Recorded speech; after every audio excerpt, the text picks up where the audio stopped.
আসসালামু আলাইকুম রহমতুল্লাহি ওবারাকাতুহু। Chandpur fish and agro limited থেকে আমি আব্দুল কাবির আছি।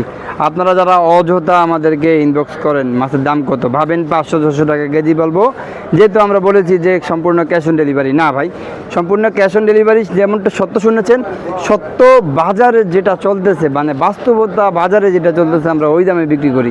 আমরা 500-600 টাকা কেজি ইলিশ মাছ বিক্রি করি না। যাদের অরিজিনাল চাঁদপুরের রূপালী ইলিশ মাছ প্রয়োজন, দেখেন মাছের রূপটা দেখেন। এই মাছটা কিন্তু আপনি ঢাকার বাজারে পান না। এই যে ঘাড় মোটা যে মাছটা, এটা আপনি ঢাকার বাজারে পাচ্ছেন না। এই যে বালিশ আকৃতির একদম গোলগাল ফ্রেশ, একদম ফ্রেশ গোলগাল, এই ধরনের মাছ কিন্তু আপনি ঢাকার বাজারে পাচ্ছেন না, বা ঢাকা বা সারা বাংলাদেশেই পাচ্ছেন না। এই ধরনের এত ফ্রেশ মাছ কিন্তু কেউ আপনাদেরকে দিবে না। চাঁদপুর থেকে অরিজিনাল রূপালী ইলিশ মাছ আমরা বিক্রি করে থাকি। আমাদের মাছ দেখে আপনি টাকা দিবেন। আপনি মাছ হাতে পাওয়ার পরে সম্পূর্ণ ক্যাশ অন ডেলিভারি দিবেন। আবারও বলছি, ইলিশ মাছের টাকা দিবেন, আমাকে টাকা দেওয়া দরকার নেই। মাছ যেটা ভালো ওই মাছটা টাকা দিবেন, সর্বোচ্চ ভালো কোয়ালিটি মাছের যেন স্বাদ গ্রান থাকে, ওই মাছ খেয়ে তারপর টাকা দিবেন। আসসালামু আলাইকুম রহমতুল্লাহ।